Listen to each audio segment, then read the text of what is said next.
Hello friends, welcome to Mechanical Engineering online classes. Today's lecture will be delivered by Miss Shravani Sriramoju.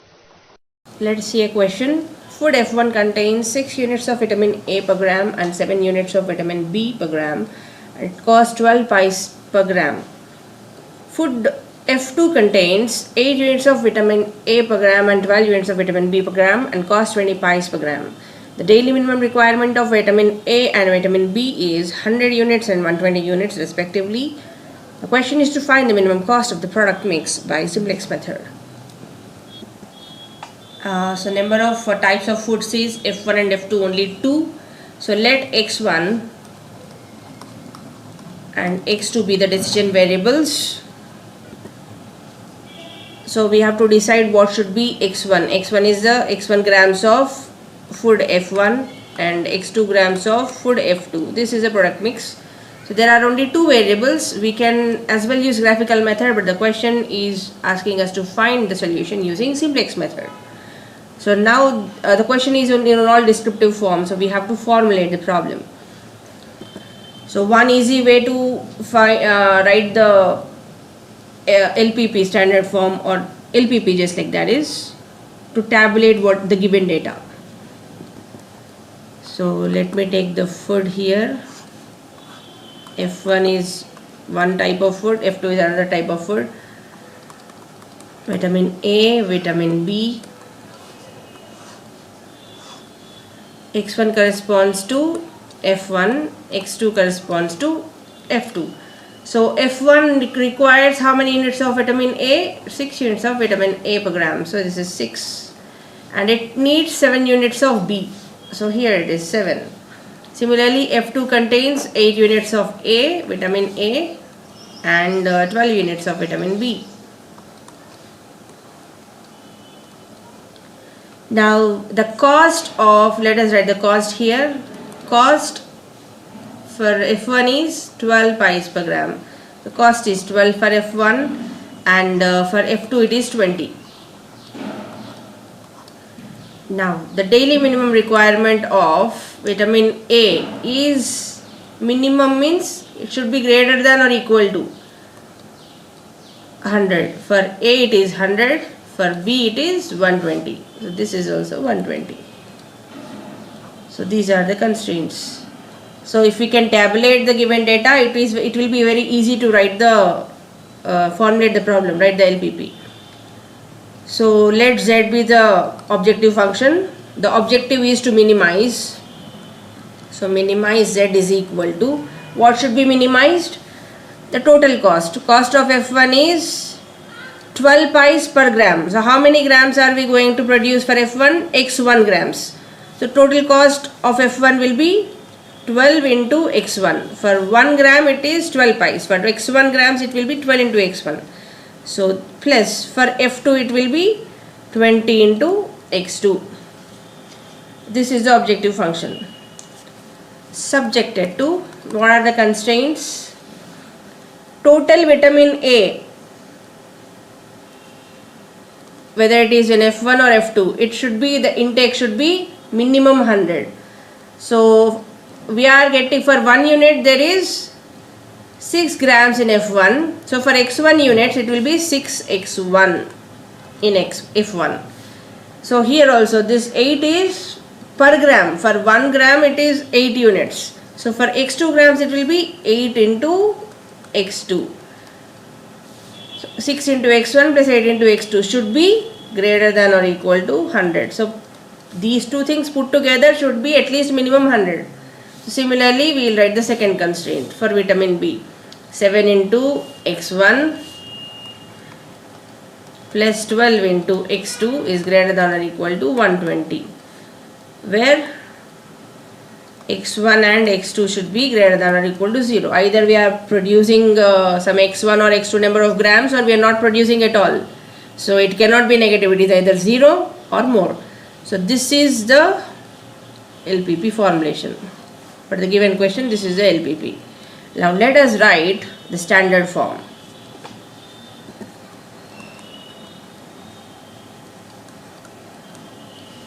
We'll first start it with the constraints 6, 6, 1 plus 8x2 minus s1 is equal to 100. 7x1 plus 12x2 plus 0 into s1 minus s2 is equal to 120.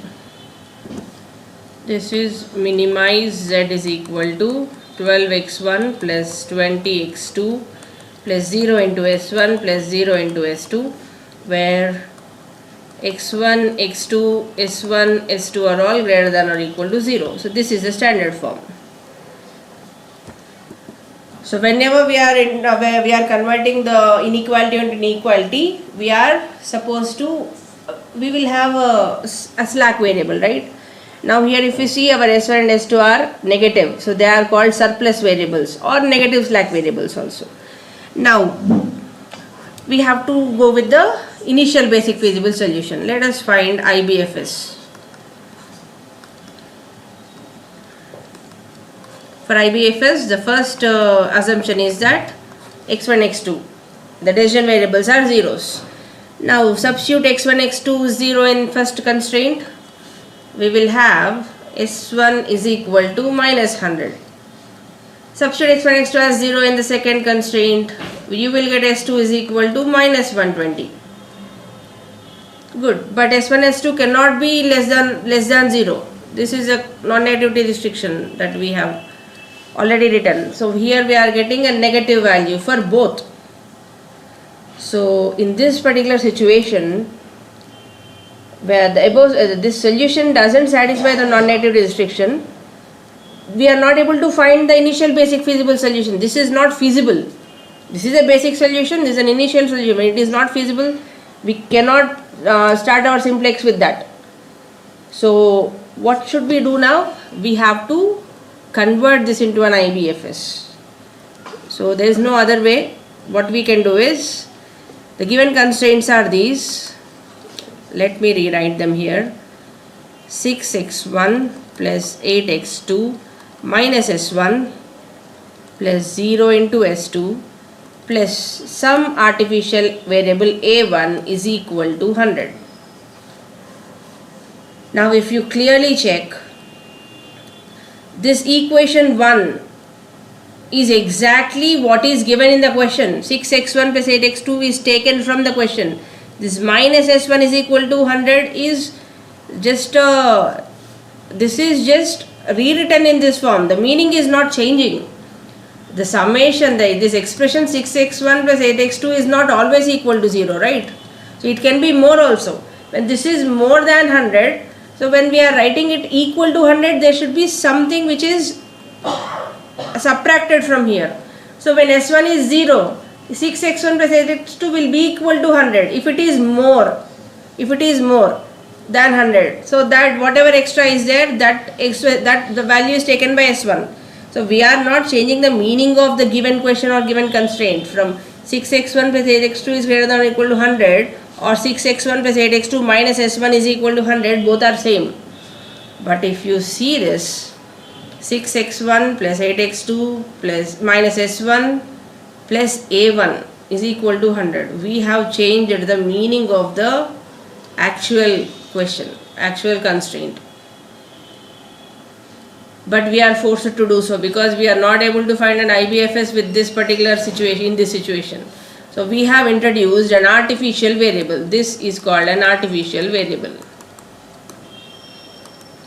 And using these artificial variables, we are introducing them, we will find an IBFS, but we have to see that the solution doesn't have, or otherwise the solution should have the value of artificial variable as 0, because if a1 is taking any value other than 0, it means we are finding a solution to some other question, not to the given question. If this is 0, then this equation 1 and this equation are same. The meaning is same. But if a1 is not equal to 0, if a1 is having any value, it might be negative or positive, whatever it is. It shouldn't be negative actually. If it is positive, any value other than 0, then it means that we are not solving for 6x1 plus 8x2 greater than or equal to 100. We are solving for something else. It means that. Alright, so in simplex we have to be very careful that whenever we get a chance, whenever artificial variable becomes a leaving variable, we should never again consider it for an entering variable. Alright, so we will solve this step by step clearly and neatly, so there won't be any confusion. So this is a case where an artificial variable is introduced here. Now what is the other constraint? That also need to be that equation also requires an artificial variable introduction, otherwise you will still get S2 as minus 120. So our second equation is becoming 7x1 plus 12x2 plus 0s1 minus s2 plus a2 is equal to 120. So the story of this is also same. The meaning of the constraint has changed. So this is the artificial variable here, and we have to see that its value becomes 0 while we are solving the problem. So its value becomes 0 its value surely becomes 0 when it becomes a non-basic variable. Alright, so but for an IBFS we will first introduce it, and let us get the first step correct, that is IBFS. Now these are the two constraints. This is constraint number E1, this is the constraint number 2. Let me write those two constraints here so that we can find an artificial, an IBFS using these.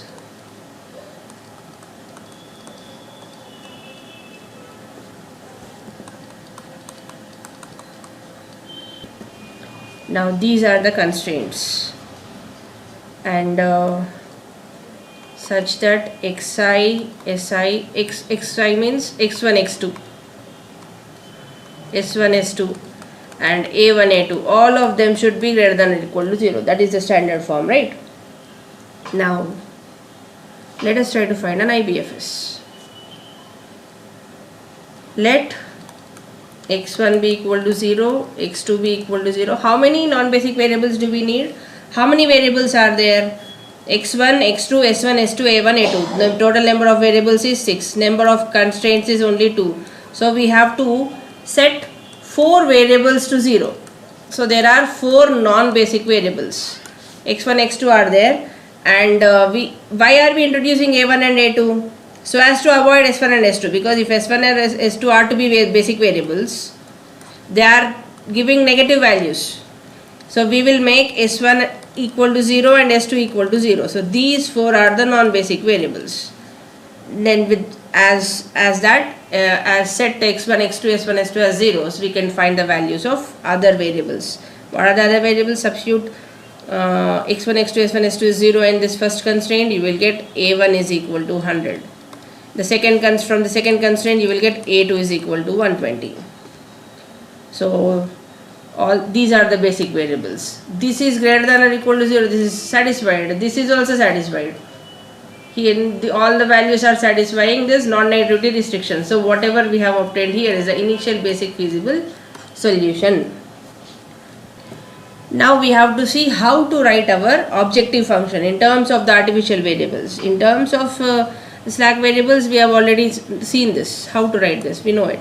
Now let us see how to write this. As already said, the inclusion of the artificial variables will violate the equality constraints that we have already established in step 1. So a1, a2 should not appear in the final solution, right? So in order to achieve this, what we will do is, as we already know how the simplex algorithm works. How does it work? Every time when we are picking and entering variable, because this is a min type of problem, I will take the example of min type of problem only. So for a minimized type of problem, whenever entering variable is chosen, we will choose the most negative Cj minus Zj. Most negative means, now for example, minimize 8x1 minus 2x2 is there. Some z is equal to. When can this z value be minimum? When you give x1 value, will it be minimum, or when you give priority to x2, it becomes minimum? Than x1, give any value given to x2 will minimize z, correct? So for a minimized problem, a negative coefficient is the variable attached to a negative coefficient is helping to minimize the objective function. Similarly, for a maximized z, if it is x1 2x 8x1 minus 2x2, that time x2 must be made to 0 and any value given to x1 will maximize z. So this is how simplex is working, right? So here we don't want the artificial variable to exist in the final solution. So what does that mean? When we are checking with the optimality condition, we have to see that these a1 and a2 are kicked out of the solution. How will they be kicked out? Now I am quoting the example for this problem. This is a min type of problem, right? This is a minimum cost problem. So minimize is a minimized problem.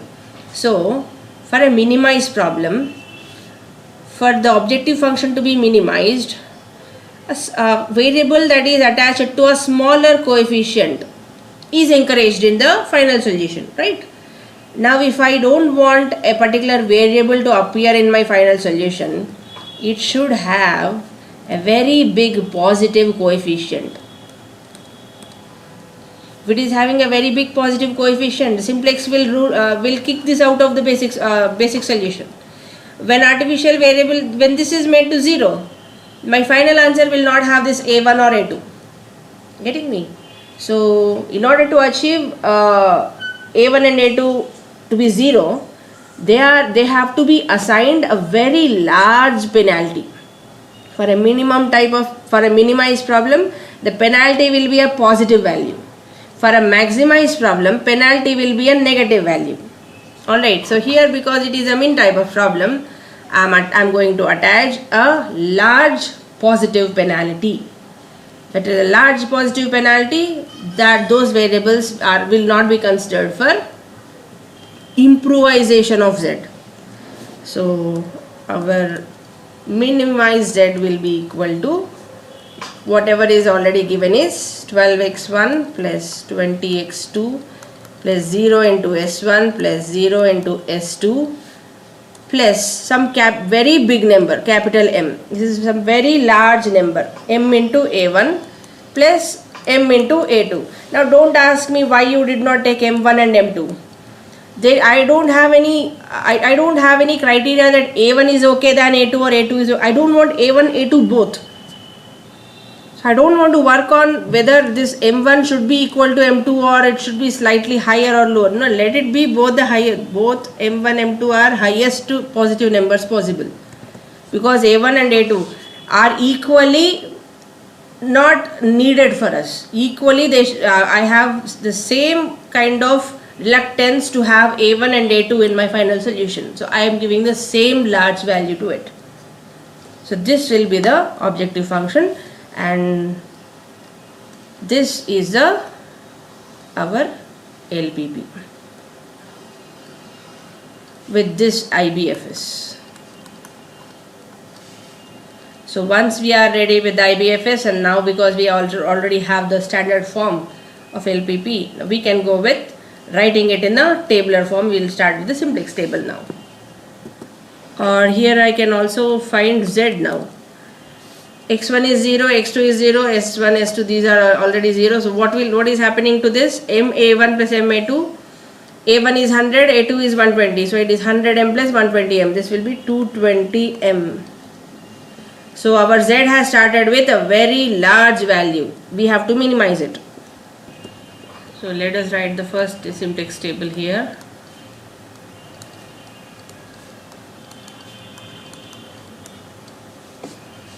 The coefficients of these variables in z are 12, 20, 0, 0, m and m.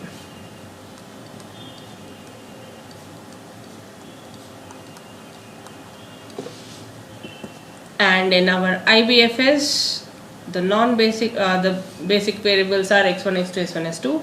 The basic variables are a1, a2. So they are here. a1, a2 are the basic variables. Their coefficient in z is m and m.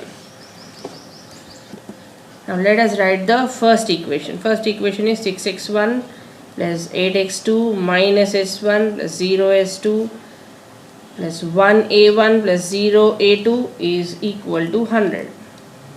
Second constraint is 7x1 plus 12x2, 0s1 minus 1s2, 0a1 plus 1a2 is equal to 120. Now we can find zj as sigma aij into cb, means 6 into m plus 7 into m is nothing but 13m. Similarly, it is 8m plus 12m is 20m. This is minus m plus m plus m. This is 100m plus 120m, 220m. So this is what we have got, right? A1 is equal to 100, A2 is equal to 120. This one, A1 is 100, A2 is 120. And Z is 220m. This one is here. Now let us see if there is any scope for improvement in this solution. Let us find the net evaluation row or the index row as Cj minus Zj. Cj is 12 minus Zj will be 12 minus 13m. For under x2 it is 20 minus 20m. This is m, 0 and 0. So for a min type of problem, the entering variable we have to check with the optimality condition. Is this solution optimum? Means is this solution the best solution? Is Z 220m? Can't it be any better? Better means it should be reduced because this is a minimized type of problem. So optimality condition is to check whether there is an entering variable or not. Entering variable means if there is a possibility of improving Z. How do we do that? For a min type of problem, Cj minus Zj should be most negative. What is most negative here? M and M are two positive values. 0 and 0 is they are already contributing. Here we have a 12 minus 13m and 20 minus 20m. M is a very large number. So this 12 and 20 are almost negligible. So compared to minus 13m and minus 20m, the most negative value is minus 20m. So this corresponding to x2 variable is considered as the entering variable, and that column is called as key column or pivot column. We have chosen this because this is the most negative value. This is the most negative. So that is been picked. Now as we know that if x2 has to be a basic variable, at a time we can find only two variables, values of two variables, because we have only two equations. So if x2 has to be introduced into basic variable set, either of a1 or a2 should leave. So we can find that using the minimum ratio or replacement ratio as b divided by its pivot column coefficient. Here it is 100 divided by 8. And for a2 it is 120 divided by 12. This comes out to be some 12.5. This comes out to be 10. So for a min type or max type, we have already seen the optimality and feasibility condition in simplex. That video is already there. So of which the minimum non-negative must be picked. Minimum non-negative is this one, which is corresponding to a2 variable. So this is the leaving variable. It's a minimum non-negative.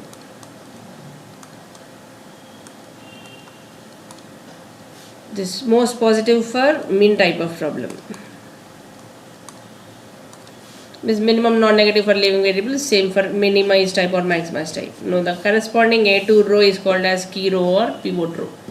Now once we know what is a key row or what is a key column, the intersection of which is the key element, which is 12 here. As already explained in the simplex problem, if you want all the concept, you can check out the link. That link is given in description. Now we have to modify this table. Assuming that you already know the simplex method with that video which is already uploaded, whose link is provided in the description, I am straight away modifying the rows. I am not explaining you all the formulae and all the concept again. So our basic variables will be A1 is not changing, A1 is as it is, whose coefficient in Z is m. Then in place of A2 comes x2, whose coefficient is 20.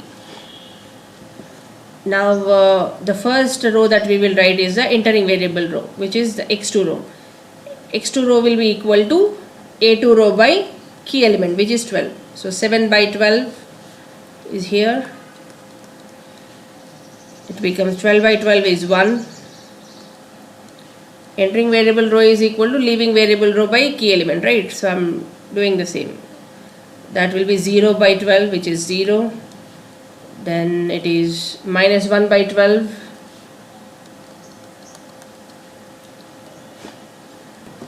Then this will be 0. And this will be. Now A2 I'm not going to find at all, because I have already told you that we have given penalties for A1 and A2 such that they don't appear in the final solution. So once A2 or A1 becomes a leaving variable, never bring it back into your table anymore. Alright, so again, if you find the value and somewhere in case somewhere there is a possibility that with A2 introducing A2, if your Z is becoming better, then it means you are solving for a different problem than the given problem, because A1 A2 is not the part of question. They are artificially introduced. X1 X2 S1 S2 are the actual variables in our problem. A1 A2 are to be omitted. In order to eliminate them only, we have given a penalty of capital M. This plus M is for the min type. If it was a max type, then we would have given minus M. Alright. So A1 is not left. It is still basic variables. I have found this. A2, I don't want to find this at all. Or otherwise, it's even better that you don't even write this column anymore. A2 is left. Artificial variable is left. Totally eliminate that column also in the table. There is no wrong. I am going to do that. And I did it. I omitted writing A2 column at all. Now B will be 120 by 12. That will be 10. So this is 10. Now that we have already written the entering variable row, we can write the other rows. Other row formula is already known to us. What is it? For entering variable row means for x2 row, we have found x2 row as A2 row by key element. For other rows, new row is found as old row minus corresponding pivot column coefficient into new pivot row, means entering variable row. So what is other row is A1. So new A1 will be old A1 minus corresponding pivot column coefficient is, pivot column is this x2 column, corresponding coefficient is 8. 8 into entering variable row is our x2 row. So let us write this. What is old row? Old A1 row. A1 row is 6, 8, minus 1, 0, 1, 0, 100. Okay, this will omit this one here also. This is not required anymore. Minus 8 into what is x2 row? It is 7 by 12. 1, 0, minus 1 by 12, 0, 10. Now we can write this as 6 minus 8 into 7 by 12. This will be the first element. 8 minus 8 is second element. Minus 1 minus 8 into 0 is the third element. 0 minus of minus plus 8 by 12 is the next element. Then 1 minus 8 into 0 is the next element. Then 100 minus 8 into 10 is the last element. Let us find these. So this is 2, this is 3, this is 4 by 3. The first element is 0 is the next element. Minus 1 is here. This is 4 2s, 4 3s, this is 2 by 3. Then this is 1. This is 100 minus 8 is 20. So 4 by 3, 0, minus 1, 2 by 3, 120. These are the coefficients in new A1 row. Let us write them here. 4 by 3, 0, minus 1, 2 by 3, 120. Now if you want to see whether your calculations have come correctly or not, then the basic variable set should make an identity matrix. Means A1 to A1 should be 1. A1 to X2 should be 0. x2 to x2 should be 1, x2 to a1 should be 0. So a1 x2, a1 x2, they should be become identity matrix. It is for that purpose that we have modified the rows in this fashion using Gauss-Jordan elimination method. Now because our second table is ready, let us find Zj as sigma Aij into Cb. Means Aij's are, these are the Aij's. You will get know all these basics in our standard form of LPP or formulation of LPP. Those videos are already there. If you want, you go check back there. And even the Gauss-Jordan method is clearly explained in our Simplex video also, which is already there in the description. So we calculate this value as m into 4 by 3 plus 20 into 7 by 12. That is 4m by 3 plus 140 by 12, which is 35 by 3. So this is 4m by 3 plus 35 by 3. And this will be 0 into m plus 1 into 20 is 20. This is minus m. This is 2m by 3 minus 20 by 12 means 5 by 3. So 2m by 3 minus 5 by 3. This will be m and this will be 20m plus 200. So if you see, our z is improved from 220m, which was much bigger value, it became to 20m. 220m is 220 into such big number. Now it is only 20 times that big number. So our z is improved. Now let us see if this is an optimal solution. We will find it as NER Cj minus Zj. So 12 minus 4m by 3 minus 35 by 3. So it will be 1 by 3 minus 4m by 3. 20 minus 20 is 0. 0 minus of minus m. 0 minus of minus m is plus m. 0 minus of 2m minus by 3 minus 5 by 3 will be 5 by 3 minus 2m by 3. This will be 0. So we consider that Simplex has attained an optimality when for a min type Cj minus Zj is all zeros or positives. Do we have any positive value here? Do we still have do we have any zeros or positives? Zeros are these. This is a positive value. This is 0. This is 0. But these two are negative. So as long as there is a negative value for Cj minus Zj in NER column, in NER row for a min type of problem, the optimality is yet to come. So we have to pick the most negative value for a min type, right? So of this and this, which is 1 by 3 minus 4m by 3 and 5 by 3 minus 2m by 3, minus 4m by 3 is the most negative. So m is a very big positive value, right? So compared to minus 2m by 3 and minus 4m by 3, this is most negative. I am not concerned with this 1 by 3 and 5 by 3. These are too negligible compared to this m term. So that's the reason I am comparing only the m terms. Minus 4m by 3 is the most negative. So now this is the most negative and the corresponding variable is x1. x1 variable is the entering variable now, because this is the most negative value for the given type. Given problem is a min type. Now let us check with what should leave. If x1 is entering into the basic variable, at a time we can solve only for two variables. Here we are already solving for a1 and x2. These are the two basic variables. So if x1 is also entering into basic variable, one of them should leave. Let us see what will leave. For that we will have to find the replacement ratio or minimum ratio as b by corresponding pivot column coefficient. So it is 20. Its pivot column coefficient is, now this is the pivot column, right? So its pivot column coefficient is this 4 by 3. 20 divided by 4 by 3 will be equal to 15. Similarly for x2 it is 10, which is this 10, divided by This corresponding pivot column coefficient is 7 by 12. 7 by 12, that is 120 by 7. This comes out to be 17 point something. So the minimum non-negative is this one. So A1 will be the leaving variable, which is minimum non-negative value.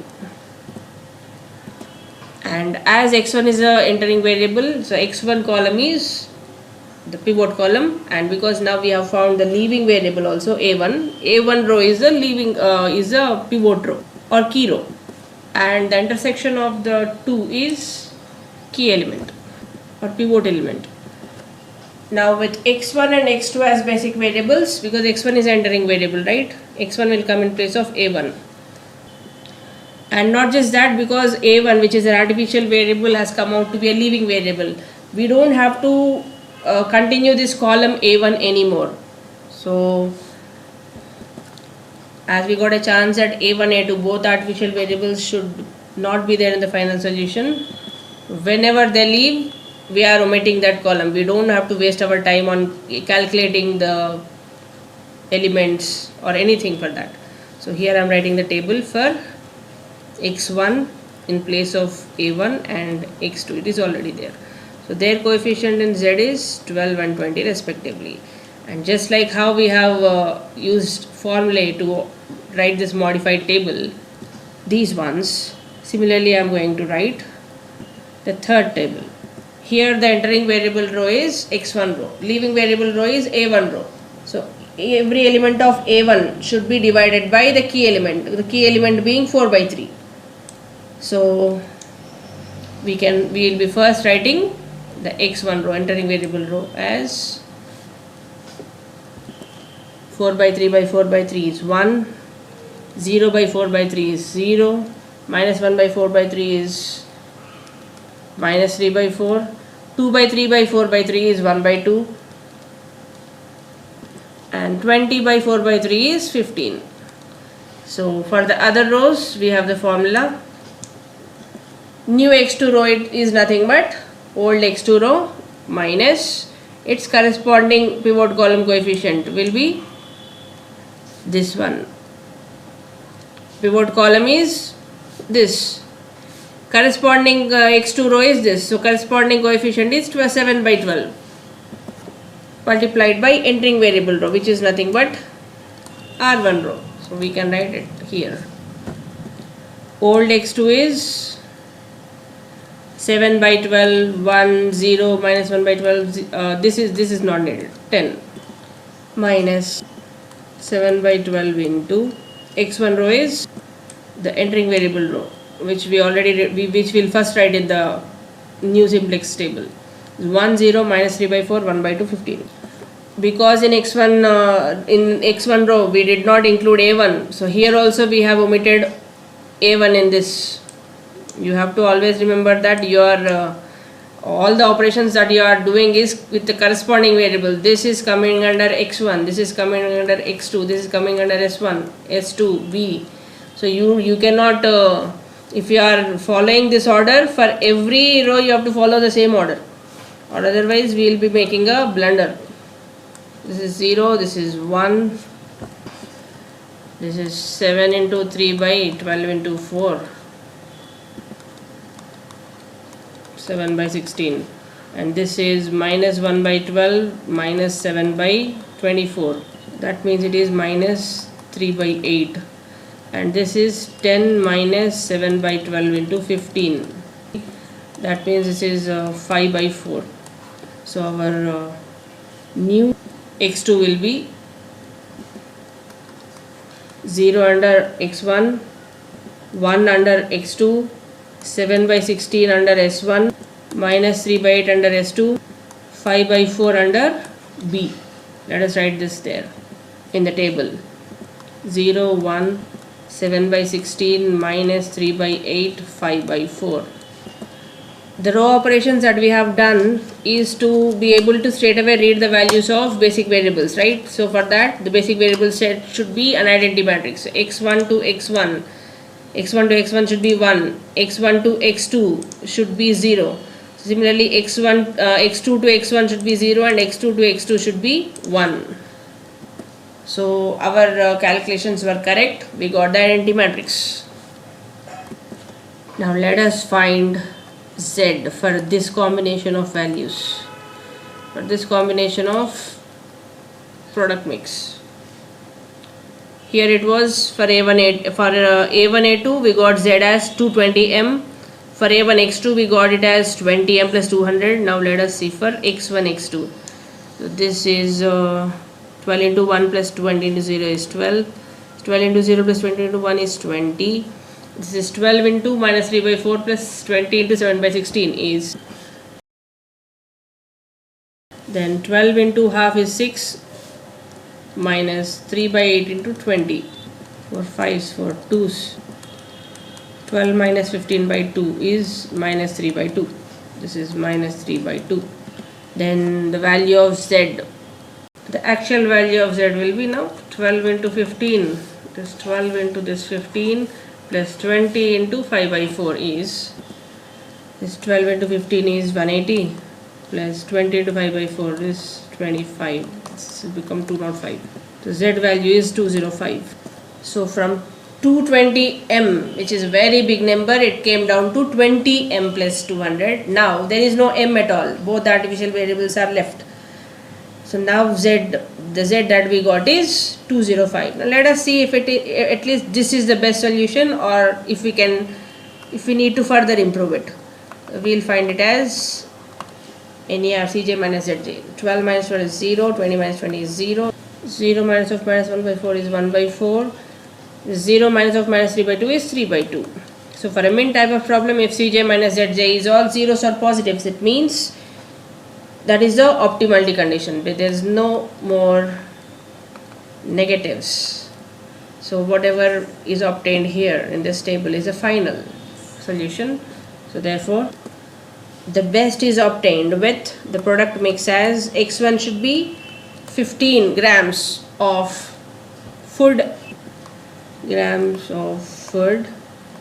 F1 and x2 is 5 by 4 grams of food F2 is required with the minimum cost of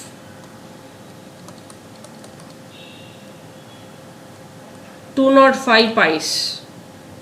This is all given in pies, right? So otherwise we can write it as rupees 2 rupees 5 pies. So this is the solution.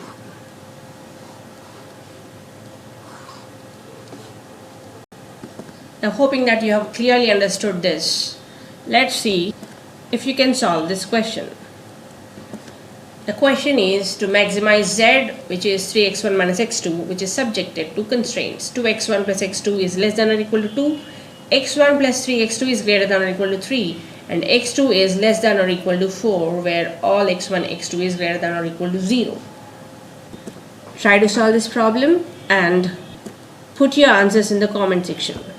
Now as you're heading to solve many problems like this, I would like to give you some important note. In the current problem, we had to introduce two artificial variables, and fortunately both the artificial variables became living variables, and our solution is the solution for the given problem. There are cases, there are instances where an artificial variable never leaves. When it never becomes a living variable, that means that there is no solution to the actual problem. Because as we know, if artificial variable is not leaving, means it is taking some value, say. If it has left means it is not basic variable. Every variable which is not basic is a non-basic variable, and their values are zeros. Here in this case, because a1 and a2 are left, they both became 0. So our actual question is not changing. Our actual question is not this one. It is this one, the standard form. What is there here? The actual question is not there, so is not changed. So we have the solution is pertaining to this particular question only. But in case artificial variable doesn't leave, no matter what, then it clearly means that the given question has no feasible solution. There is no feasible optimum solution for that given problem. Now suppose this is one case where the artificial variable did not leave and it has taken some value. Say for example in this table a1, say it did not leave, its value is 20. So if at all this a1 is never leaving, then it is always having some value other than 0. Then the actual question is not having any solution. It is an infeasible solution that comes under infeasible solution type. Now for example a1 value, a1 is not leaving variable, but here in this particular case suppose its value is 0. So this is a better case. a1 is not non-basic variable, a1 is a basic variable but with a 0 value. That is also better only, right? So that means the feasible solution is possible. We can consider that to be the final solution of the actual problem, which I have quoted here. In the first case, if artificial variable is not leaving the basic solution, means it is not a leaving variable any time and it is having some value other than 0, then it means that the original LPP is not having a feasible solution at all, infeasible solution to original LPP. Now suppose it is never a leaving variable but still it is having 0 under that column B, then it means that whatever solution is there, that pertains to original LPP only. See, for in this particular case, say in this table a1 is having a value which is 20. This is 20. So this is not 0, right? This is 20. So that means the solution is of this question which is having a1 and a2 in this, but original question is this where there is no a1 and a2. Because a1 is there, this solution does not pertain to original LPP, that pertains to our modified question. So what I mean to say is, in case it is there in the basic variable set but is having 0 value, that means our that solution can be considered as a solution to actual question. But if it is never leaving and its value is not 0, then it means the original solution doesn't have a feasible solution. It's an infeasible solution. So this is what you have to remember. Let us note down the algorithm in simple terms. So the first step or the 0 step is, in case there is no formulation given, we have to formulate it like how we have done just now. This descriptive question is formulated, right? Then we'll write the standard form of LPP. And next case, if at all there are greater than or equal to type constraints or equal to type constraints, we will have to introduce artificial variables for those constraints. And in objective functions, we have to give a large positive M penalty, means as a coefficient of artificial variable in Z. Like here, for coefficient of artificial variable, we are giving a large penalty in the objective function. So this penalty is positive M for minimized type or negative M for maximized type objective function. And then we have to solve the modified LPP using by Simplex method, and we know as Simplex always gives us an improved Z in every iteration, these penalties means the artificial variables will be driven out. And one important note is, whenever an artificial variable leaves the basis, whenever artificial variable becomes a leaving variable, never ever consider it for an entering variable in any other table. So for that, the best practice is, once artificial variable has left the basis, we will omit calculating its column values, and we will omit even considering its column. Here A2 is left. We haven't introduced A2 column here. A2 column is removed. So here A1 is leaving variable. Here I haven't considered A1 column anymore. So this is the best practice. And as I already said, once the solution is done, you can check whether it is an infeasible solution or whether it is a best solution for the given problem, like how we have got it here in this solved problem, or if it has a solution like this or this or something like this. It's the best one. There is no artificial variable at all. Hope it's clear. Solve this question and write the answers in the comment section. Thanks for watching. If this video was of help to you, please like it and share it with your friends. And don't forget to subscribe to our channel.